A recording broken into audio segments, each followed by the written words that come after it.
Introduction to Sakai webinar hosted by Brutus Partners. My name is Kara Stiles, and I have been working with Sakai since right around 2006. It looks like there are still a couple of folks who are trying to get into the webinar. So while we're waiting for everyone else to arrive, I'd like to just check in with those of you who are here to see if you are able to hear me and if you are able to see my computer screen. And the way that you can indicate whether you are able to hear is by raising your hand using the little raise your hand icon in the GoToWebinar meeting console. So if you could please let me know whether you can hear me by raising your hand. It looks like a bunch of hands just went up, so that's fantastic. Okay, great. So it looks like the sound is working. I'm going to go ahead and put everyone's hands down. And now I'd like to check to make sure that everybody can see my computer screen. So if you can see my computer screen, please raise your hand. I am trying to share a slide that reads Introduction to Sakai. So if you are able to see that, go ahead and raise your hand so that I know you're able to see. Okay, looks like another couple of hands went up, so that's fantastic. Okay, I'm going to lower everybody's hand, and I will share just a couple of last things or items with you before we get started. Every once in a while, when I'm doing a webinar, for some reason I have occasionally encountered technological difficulties and the audio goes out. And so I find myself talking, but unfortunately when that happens, nobody can hear.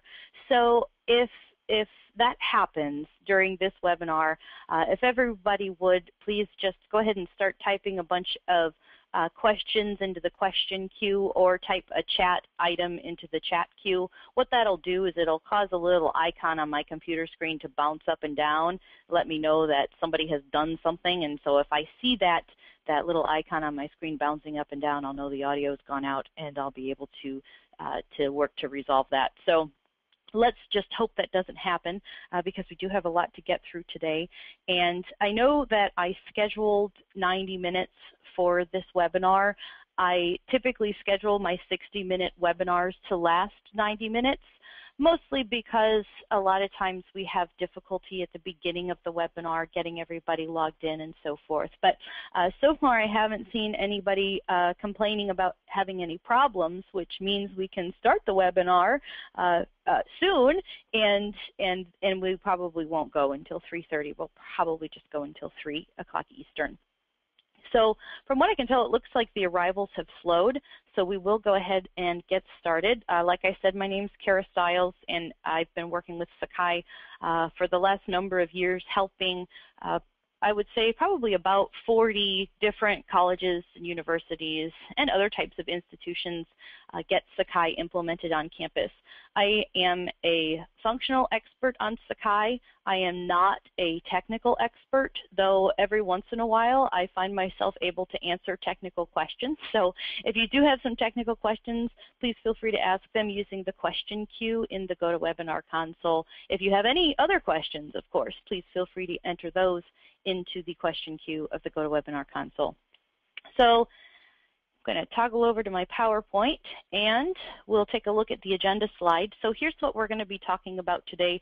I'm just going to spend a little bit of time talking about Sakai and about Brutus Partners, but most of the webinar today is going to be spent actually doing a live Sakai demonstration on a Sakai demo site. So we'll spend a little bit of time at the end kind of talking about the technology that supports Sakai, and we'll discuss some of the tasks that need to be completed before you choose to implement Sakai. So really this webinar is kind of for those of you who are just getting into Sakai. Maybe you've had a chance to play around with Sakai a little bit, but this is not the expert Sakai training. This is kind of the beginner Sakai training. So I hope you'll find it valuable. So it looks like a bunch of other folks just joined, so I do want to just check in with everybody again to see if you're able to hear me and see my computer screen. So if everyone could please just raise your hand one more time and let me know that you're able to see and hear. That way I'll know it's time to move on. It looks like just about all the hands are raised now. So thank you for checking my screen and my mic check. Looks like everything's working. Great. So I'll tell you a little bit about Sakai. So Sakai is, first of all, a suite of software. So it is software that can be used by colleges, universities, or indeed anybody who wants to implement it to support not only teaching and learning, but also group collaboration, research projects, portfolios, and so forth. And so a lot of folks typically refer to a system like Sakai as an LMS, or learning management system, and Sakai is indeed a learning management system or an LMS, but we call it in the Sakai community a CLE, which stands for Collaboration and Learning Environment, and that's really because in addition to just managing learning, Sakai is a system that does support collaboration and interaction and so forth. So it's called the Sakai CLE, not to be confused with what was once called Sakai OAE, which is the Sakai Open Academic Environment. That is something different that we are not talking about today. So if you are here hoping to hear about Sakai OAE, which is now called Apereo OAE, then I'm very sorry. This probably isn't the webinar for you. We are going to be talking about the Sakai CLE today.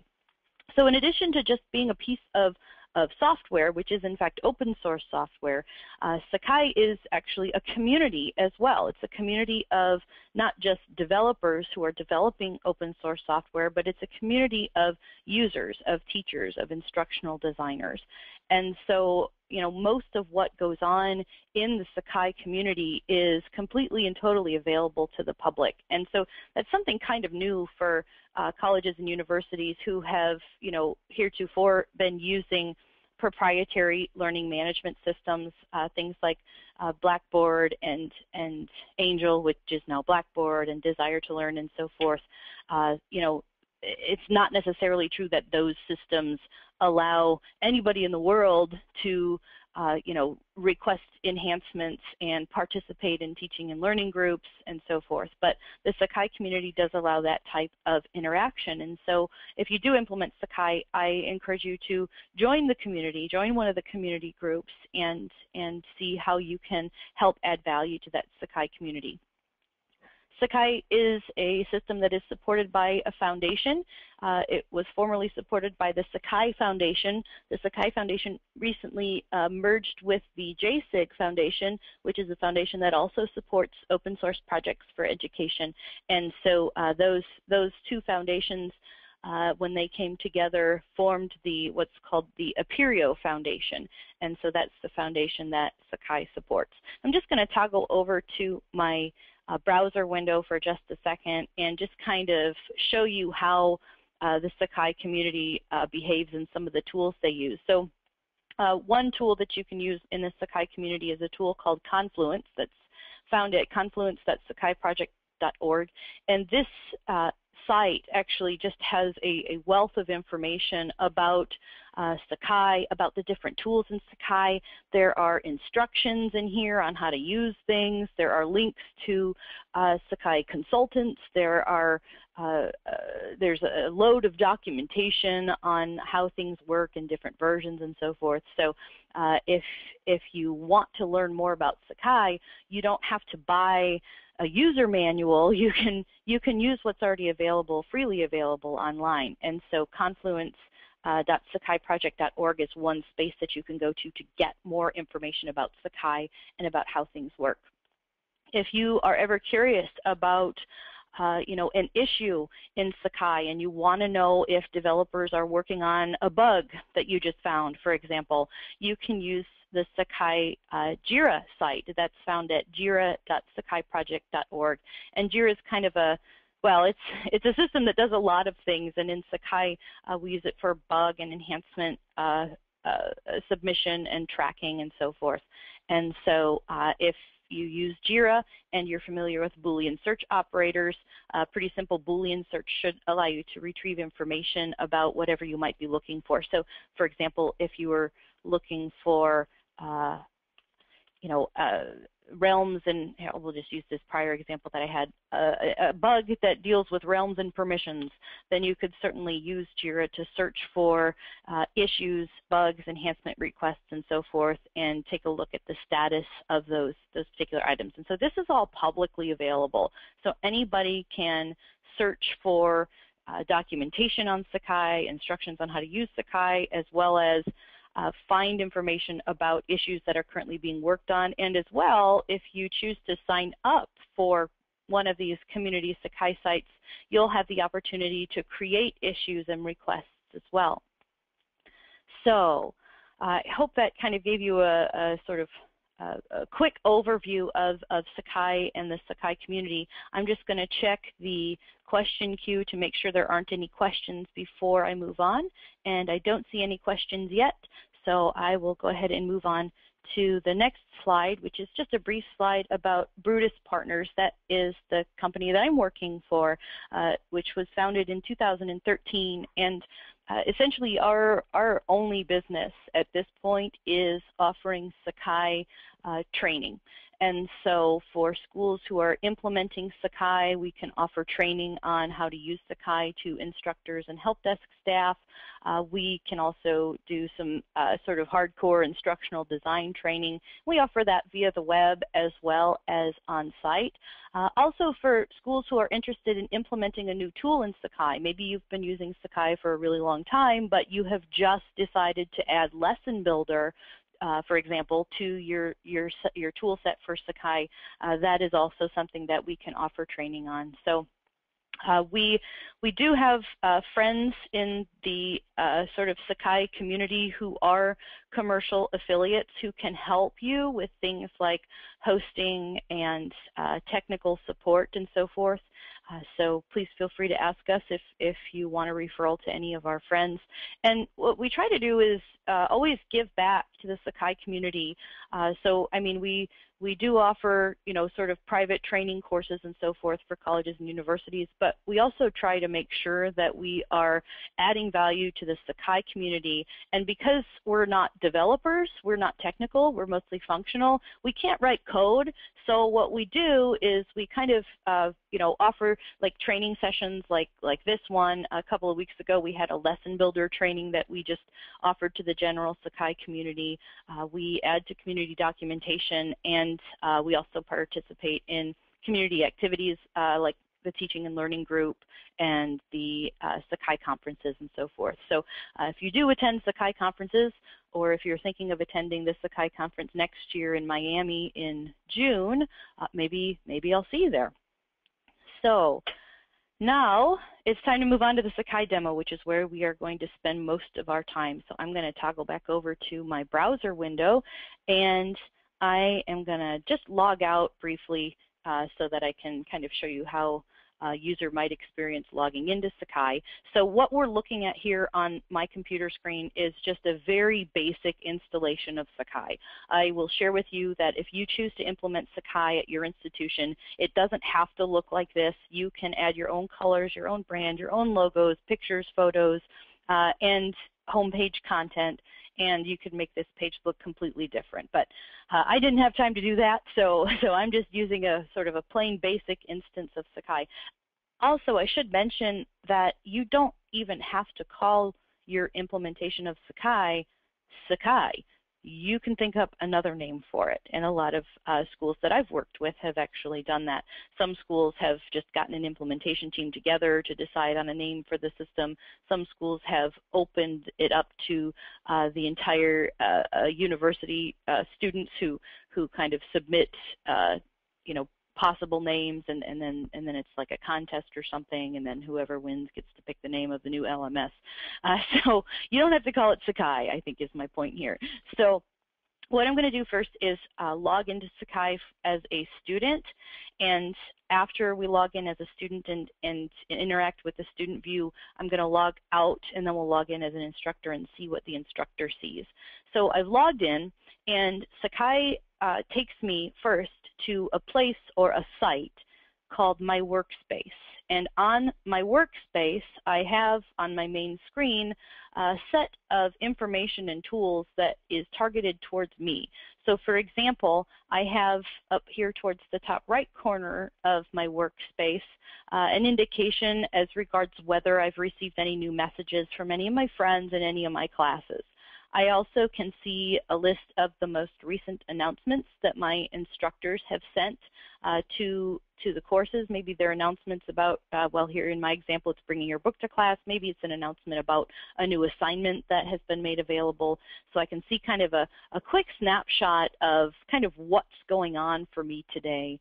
On my calendar, I can see that I have a class discussion event. I can certainly click on any of these calendar dates and see if there are any other events going on for that day. So my workspace is a site or a space that is owned by the individual who's just logged in. So I have logged in as a student, and this is my personal workspace. And I can use the tools that appear here on the left-hand side of the screen to fix my profile and to change my membership status in any site in which I'm a participant that allows such a change. I can look at my schedule, and I can upload my files. And so this is all my stuff over here on the left-hand side of the screen in my personal workspace.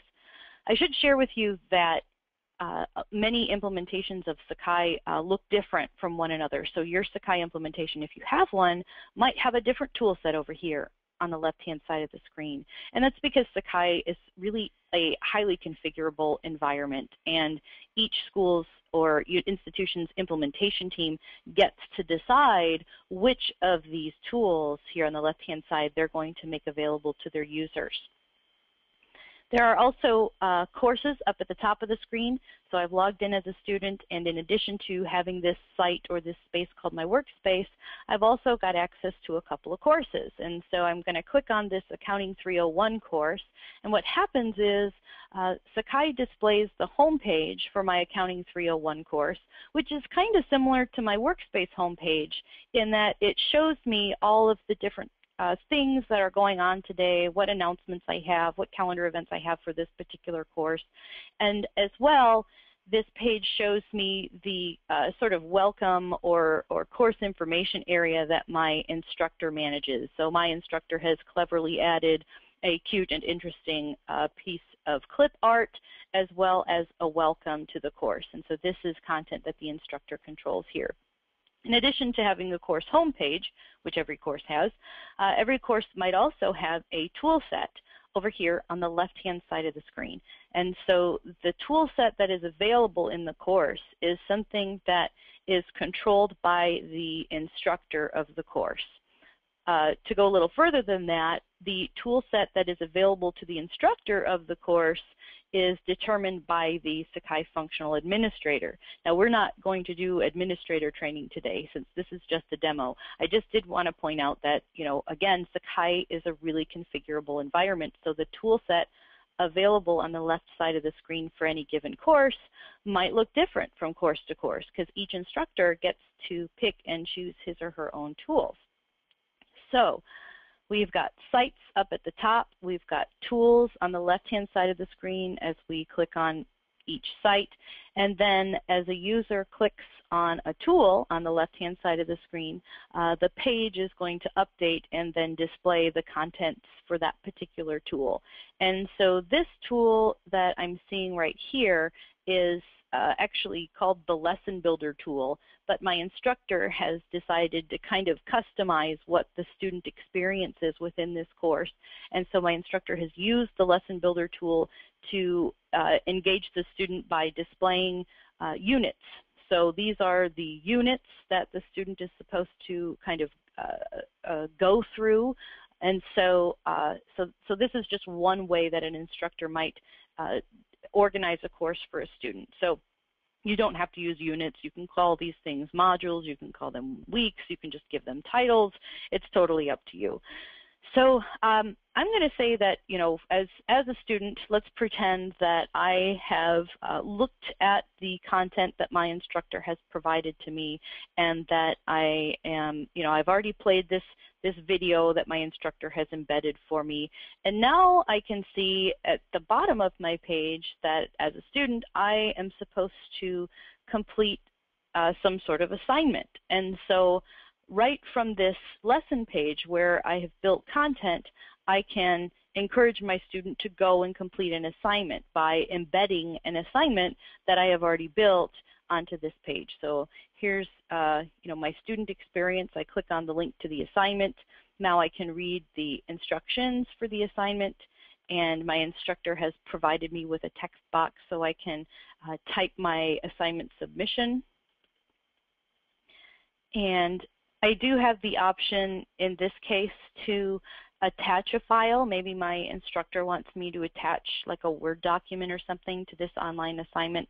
And so from my student perspective then, I will click this submit button, and that should submit my assignment. And I get a little confirmation page that I have successfully submitted my work. I'm also getting yelled at here because I don't have an email address associated with this demo account. So this is just letting me know that I'm not going to get an email letting me know that I've been successful with this assignment submission because I do not have an email address. But the student otherwise, if there were an email address on their account, of course, would get an email confirmation. Now I can go back to my lesson, and I'm at the same place where I left off on the same page. So I've just completed this assignment, and now I can see that my instructor here in this comments area is encouraging me to interact about the content. And so I might at this point choose to say that this was fun and submit that comment. So I have just interacted with my fellow students. Another sort of type of activity that my instructor can embed within any course content page is a link to a discussion topic. So maybe at this point my instructor wants me to go to a discussion topic, and so that's actually going to link me to what's called the forums tool in Sakai, and I'm going to be able to participate in a forum. So I can perhaps start a new conversation here, or I can read what some other student might have posted within the forum. I can respond to it. This tool does some nice threading and so forth. And then I can go right back to that lesson that I was in and continue to move on and so forth. So this is just one way to present content in Sakai. I have used what is called the Lesson Builder tool to first present contents to students, and also I have used this Lesson Builder tool to sequence content for students. And I have used, and I didn't actually show you this, but I have used the assignments tool and the forums tool as an instructor to kind of build assignments and forums that I can link to using this Lesson Builder tool. So I should mention at this point that I've only shown you really like one tool so far in Sakai, and I've kind of shown you three because I showed you a little bit of the forums tool and a little bit of the assignments tool from the student perspective. But there are actually more than, I think there actually are exactly 79 tools available in every sort of core code out-of-the-box Sakai instance, as well as tools that are included in an out-of-the-box Sakai instance. There are a whole bunch of other tools that various developers within the Sakai community have built that are not necessarily part of the core Sakai code, but if you like a tool that somebody else built and that tool has been open sourced and contributed to the Sakai community, as many of them are, you can, if you have developer skills, download that tool and plug it into your Sakai instance. So you can have, even more than the 79 tools that are already available in Sakai. So I'm going to stop talking and check the question queue for just a second to see if there are any questions. It looks like there are not so far, so that's great. So I will go ahead and move on. So I do actually have to participate in this discussion forum. And the reason I have to participate in this discussion forum is because my instructor has set conditions for the release of these subsequent units that are listed here. So for example, if I were to go to Unit 4 and try to engage in the content in Unit 4, I get yelled at because my instructor has set up these conditions so that I must complete all of these prior units before I can even access Unit 4. So that's just another feature of the Lesson Builder tool. It allows instructors to set conditions on content. So I know this particular discussion is in fact required because there's a little asterisk next to it. So here's what I'm going to do. I'm going to start a new conversation, and not going to spend too much time participating because I want to get back to my lesson. But here I have participated, I've said something, and now I'm going to go back to my lesson, and I see a little check mark next to the item that I just clicked on, that link to the discussion. So now that I have completed that discussion, I'm going to be allowed to move on to the next unit. And so I can start engaging in these subsequent units.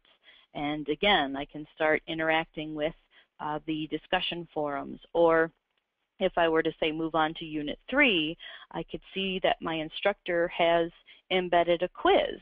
And so maybe now that I have interacted with all of these units, perhaps it's time to prove that I've actually learned something. And so in this case, from my student perspective, I can just start taking a test.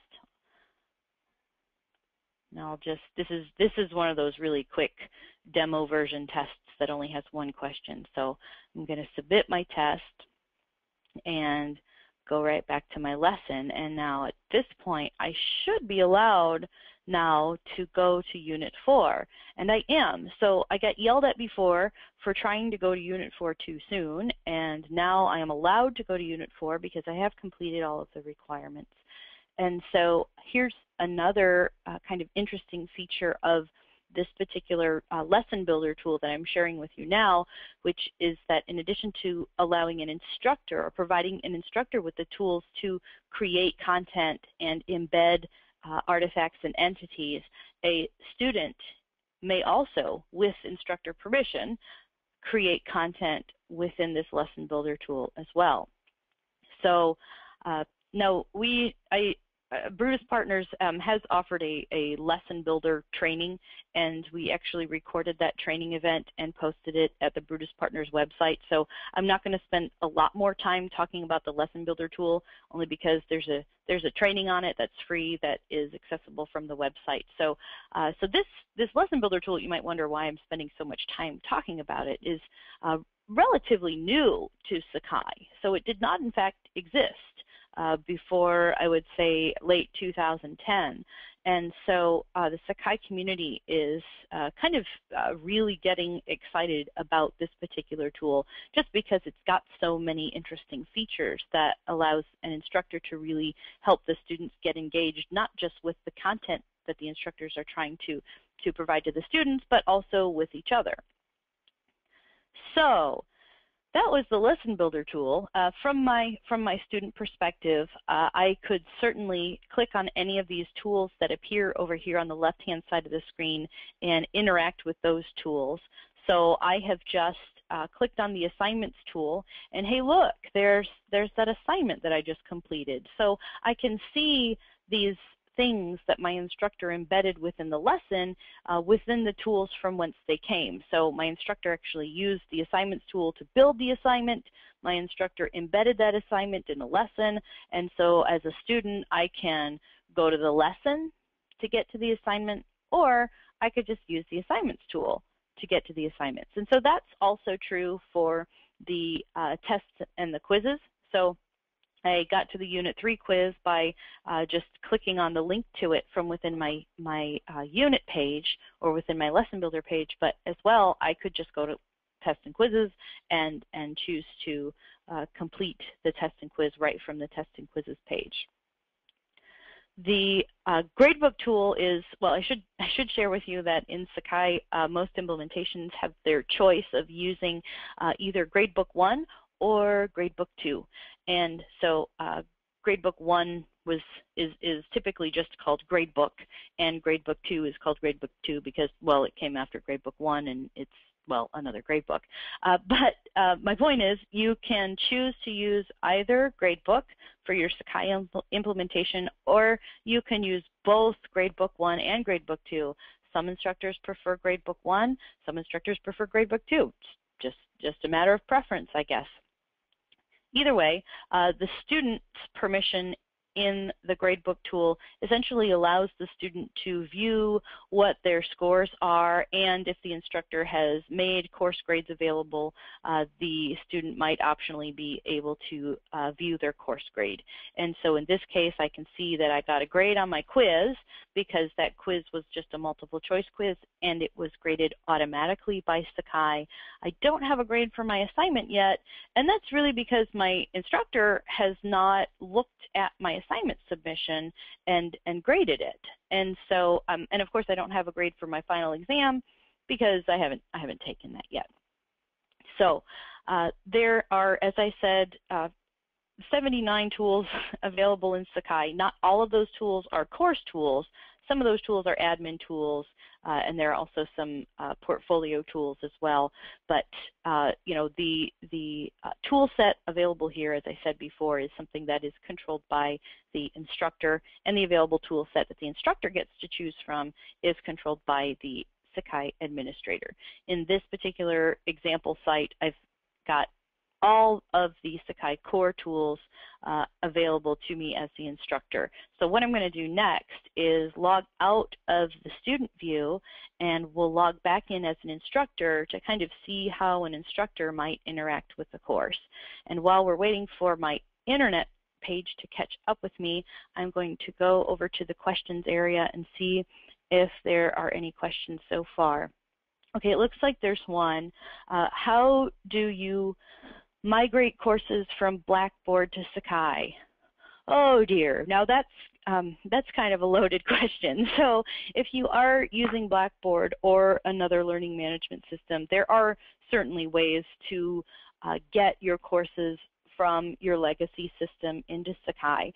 I will share with you that there is no single push button process that is going to just magically make that happen. That's really because Sakai and Blackboard and, well, Sakai and anything else are different systems. They use different tools to present different types of content and different tools to encourage students to engage in different types of activities. And so it's like, oh my gosh, where do you start?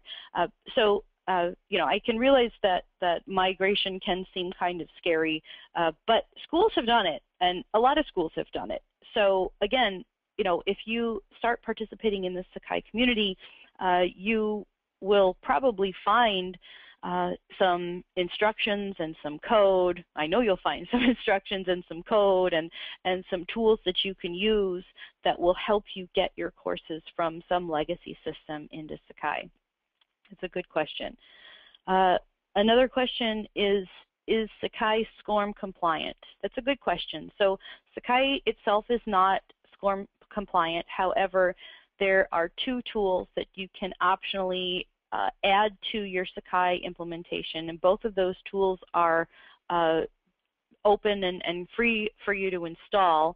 One of those tools is the SCORM player that was built by a group called ADIA from the Netherlands. I haven't actually used that tool, so I don't know how well it's functioning in production at this point. Another tool that you can integrate with Sakai is called the SCORM Cloud, or the Ristisi SCORM Cloud. That actually works quite well when it's integrated with Sakai and when instructors play SCORM or have students play SCORM within Sakai. I will share with you that the Ristisi SCORM Cloud player is something that does cost some amount of money, and so if you do want to play SCORM, you want to make sure that you check the Ristisi or SCORM Cloud website and maybe interact with them to see how much you might end up spending depending on how many SCORM packages are being watched and how many students you have watching those SCORM packages. So again, Sakai itself is not SCORM compliant, but it does integrate with the SCORM player. And that SCORM player, at least the Ristisi SCORM player I know, does some pretty fantastic reporting as regards how students are interacting with the content and how many of them are doing well and taking their SCORM quizzes and that sort of thing. So good questions, you guys. I think I said I was going to log in as an instructor, so I'm going to do that now. And as you can see, when I log in as an instructor, my initial screen, or my workspace screen, really looks kind of the same. So I have the same experience here that a student might have. However, in some implementations, instructors might have access to a different set of tools here on the left-hand side of the screen, as well as a different set of permissions. Maybe instructors have the ability to create new courses, whereas students do not have that ability, that sort of thing. And those are all the types of decisions you'll want to make as you go through your Sakai implementation process. We talk about, you'll have to excuse me, I am receiving a message on my phone. So, so at any rate, you have options regarding your Sakai implementation, what roles and permissions you're going to be using, and all that sort of thing. So next, I'm going to go over to my accounting class. And again, my experience as an instructor when I first accessed the accounting class is quite similar to what I was just encountering when I was logged in as a student. The real difference is I get options, and I have functions on a lot of the tools now. So I am allowed to edit this piece of content right here, and I am allowed to edit the content that I've built within these lesson builder units. And so I've got all of these cool, interesting tools here that allow me to embed things like text and YouTube videos or any other type of multimedia you might have. You can attach what are called resources, and these are files and artifacts that you may have previously uploaded into Sakai using the resources tool. You can as well use the lesson builder tool to add a quiz, and there are all sorts of other sort of interesting features within the lesson builder tool that allow you to embed content right on a page. Now, you don't have to use this lesson builder tool in Sakai the way that I've described it in this course.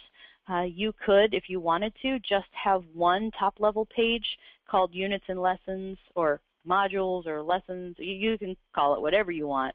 It doesn't matter to me what you call it. And then you can have any number of sub-pages on that top-level lesson builder page. And as well, you can have second-level subpages and third-level subpages and fourth-level subpages, thereby creating a very interesting-looking sort of hierarchy or taxonomy of content here. Now, this index of pages doesn't describe a very in-depth hierarchy of content. There's basically just two levels, but if you can imagine having multiple levels of content here, and that helps the student kind of get themselves organized and find what they need and so forth.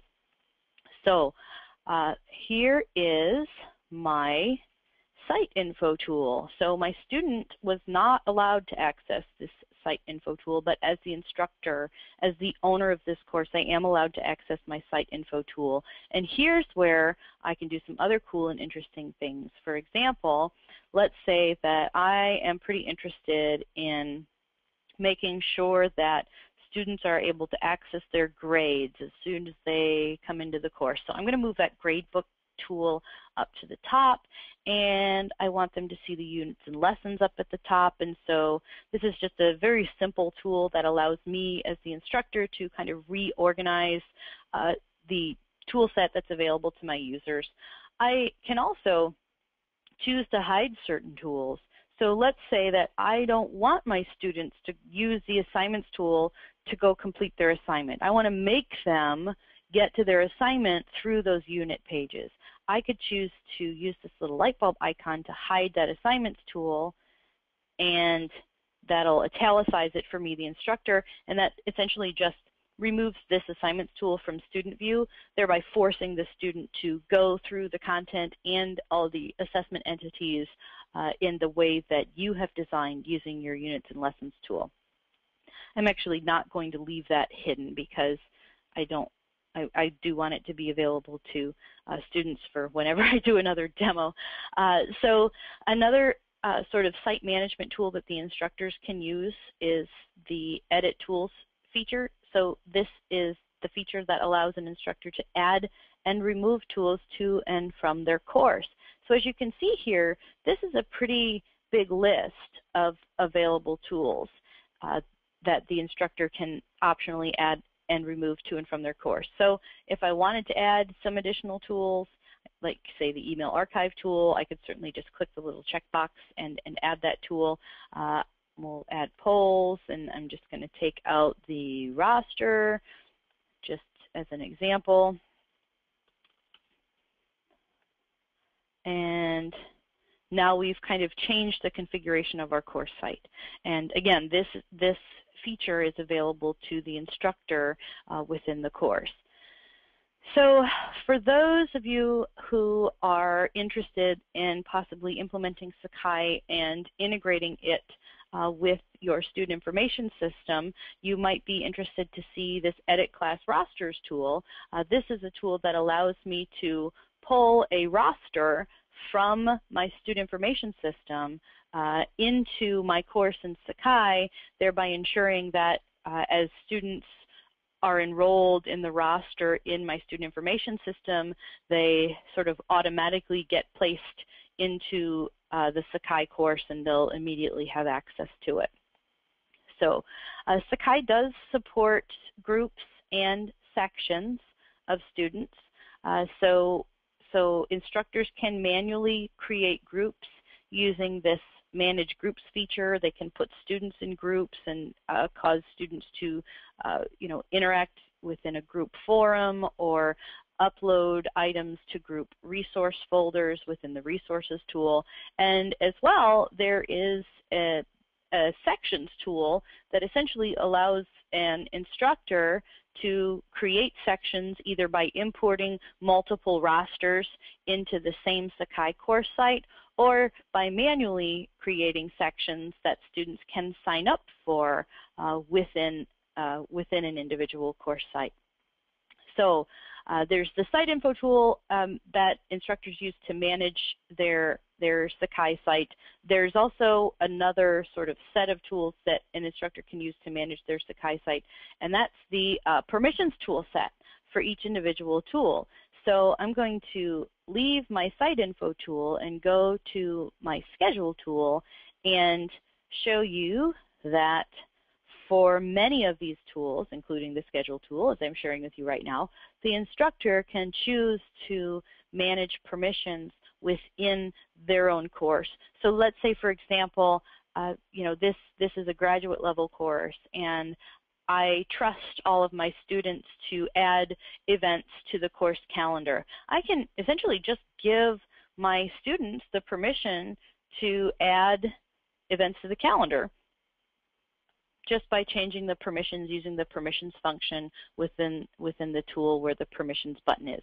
So, as you can see, an instructor can change permissions for the Schedule tool, an instructor can change permissions for the Announcements tool, and instructors can, in fact, change top-level permissions for this Resources tool, which again is the tool that's used to store files and folders and uploaded documents and so forth.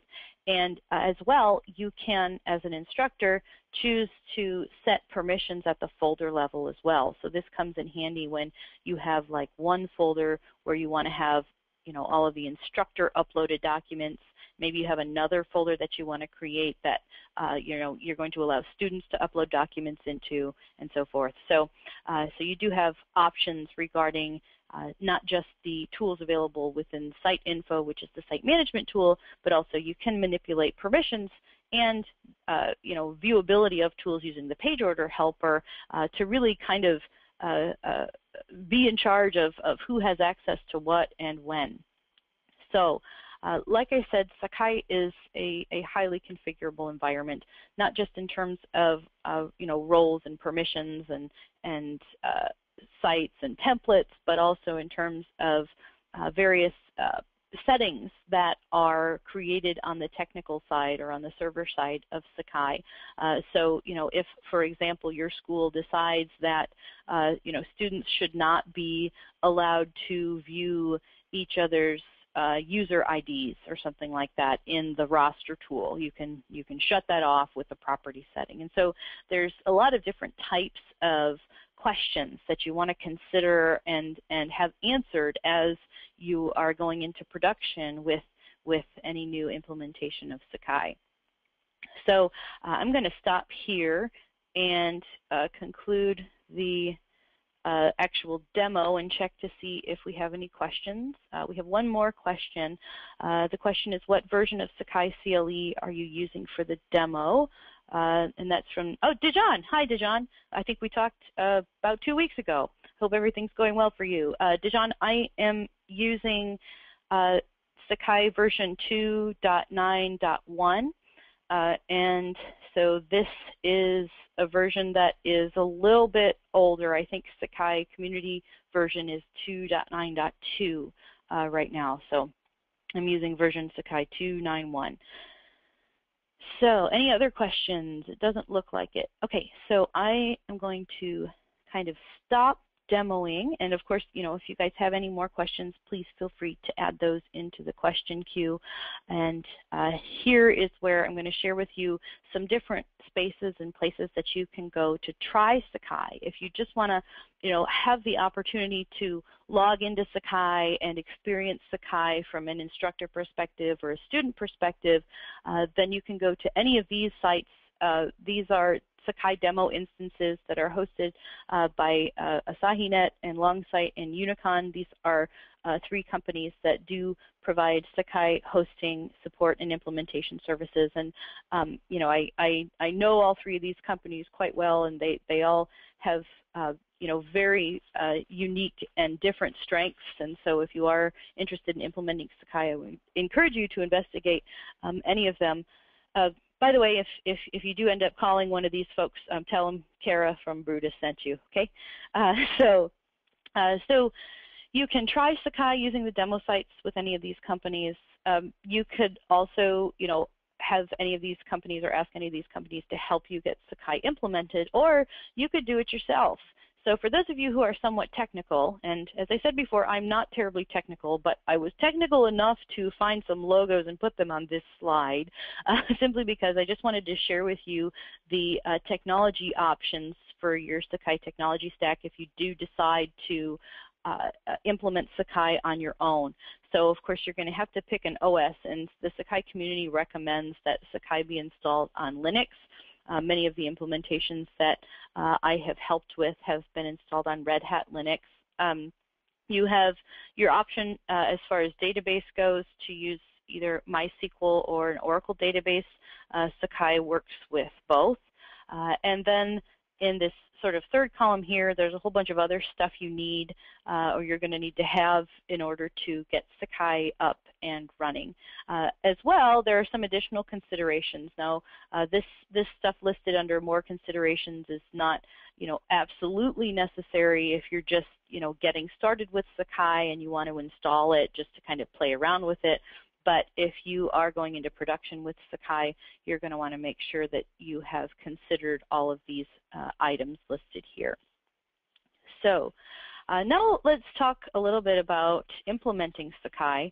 I think I would say that, you know, if you are interested in implementing Sakai at your school or at your business or wherever you may be coming from, you know, the first thing you might want to do is decide who's going to manage the install and the technology stack. It is, you know, not an easy thing to do to get Sakai up and running in a way that can be considered, you know, a reasonable production environment. And so you can choose to do it yourself if you have the staff and the technology skills to do that, or you can use or enlist any of the Sakai commercial affiliates to help. And you can find an exhaustive list of those commercial affiliates at the Sakai project website.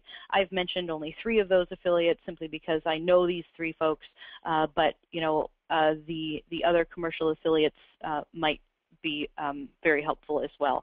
And I think there are some commercial affiliates in other countries, so if you are not in the US and somewhere else, maybe they could help.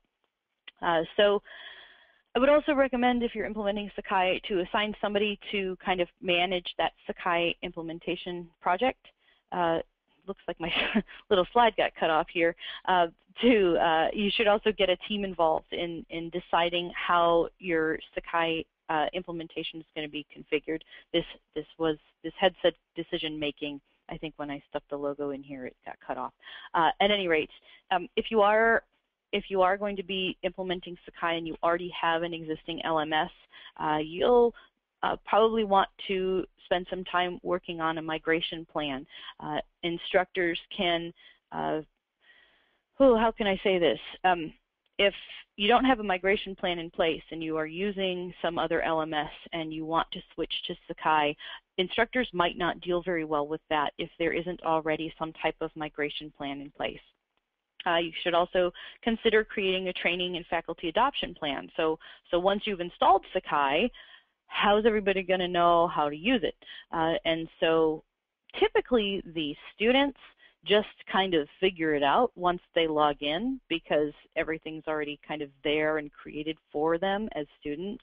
But from an instructor perspective, it can be really daunting to, get into a system that's brand new that you haven't seen before and expect to be able to build a course from start to finish within a couple of weeks or months.